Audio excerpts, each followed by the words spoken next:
What's up? I just wanted to do a video on probably one of my most favorite guns in my collection, but probably the most inexpensive gun in my collection, and that is the Star BM9. Now the Star BM bears a very close resemblance to the 1911, which is why it caught my eye when I was browsing online one day and saw these on sale for 150 bucks. I didn't know too much about them, but I did a little research on YouTube and read some forums and found out they were a very decent pistol. So for 150 bucks, I decided, why not?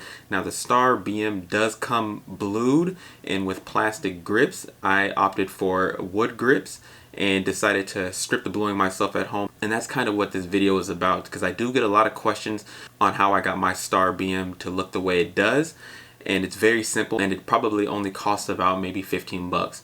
Now what I did was I took your typical distilled white vinegar that you get at the grocery store. I took some Mother's Magnet aluminum polish, and I took a polishing sponge, and I wish I would have done a detailed disassembly video on this gun when I first received it, but it just wasn't on my mind at the time because this process is sort of tedious, but it only takes about 2 hours. So what I did was I separated the parts that I wanted to remove the bluing from away from the parts that I did not want to remove the bluing from, which as you can see is like my slide stop and my safety, but I did want to remove the bluing from the trigger, the hammer, the slide, and the frame, and that was all personal choice. Now the gun is made up of an all steel construction, which makes this process very easy. So what I did was I took the vinegar and poured it into a container. Then I took the parts that I wanted to remove the bluing from, placed it into the vinegar for about 45 minutes to an hour, checking on it every 10 to 15 minutes or so, and just wiping away some of the excess bluing that had already started to come off. So after about 45 minutes to an hour, I removed the parts from the vinegar, rinsed the parts in water, poured the vinegar out, and then I got to work just taking this sponge here and a little bit of this mag polish, and I'd just start to polish the slide. Now this looks like a stainless steel gun, which because I get that a lot, but it's just polished metal, it's polished steel. So I sat there for about 30 minutes to an hour just polishing every part that I removed the bluing from. I sat there and I just went back and forth, back and forth.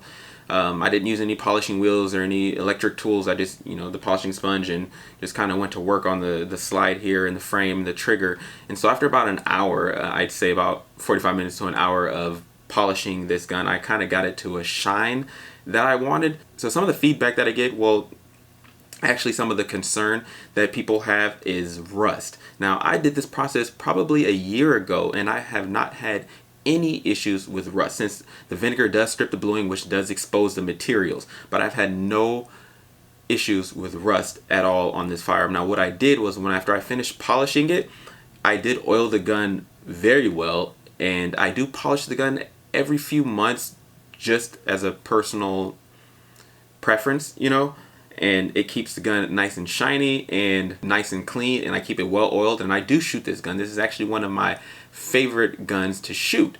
This gun is accurate. The all steel construction makes this gun a blast to shoot and absorbs recoil very well. Now these guns were manufactured between 1972 and 1992. In my opinion, they're manufactured very well. Now they aren't quite CNR eligible, even though they are considered surplus pistols. So for a surplus pistol, it's a great firearm in my mind, and a great alternative to other pistols within its price range. So for 150 to 200 bucks, in my opinion, it can compete with pistols that are going for 300 to 400 to 500 bucks on the market right now. So like I said, when people see this hanging, they don't think it's a $150 gun, or add the grips, a $180 gun at that point. I think it turned out really well, and it's definitely a piece for the collection. So there are detailed instructions online that go over the removal of the bluing using the vinegar stripping process, and I'll link that in the description just in case you were wondering how to do that process in its entirety. Like I said, I wish I would have done a detailed disassembly video of this gun in the beginning so I could go over that whole process with you, but it just wasn't on my mind at the time. But yeah, all in all, it is a great looking piece, and it, and I often confuse people calling it a commander size 1911 and 9mm at first glance, but once you get to look at the pistol, you can see the differences between the 1911 and the Star, but it's a great pistol nonetheless. So if you like this video, go ahead and give it a thumbs up, and be sure to hit that subscribe button while you're at it.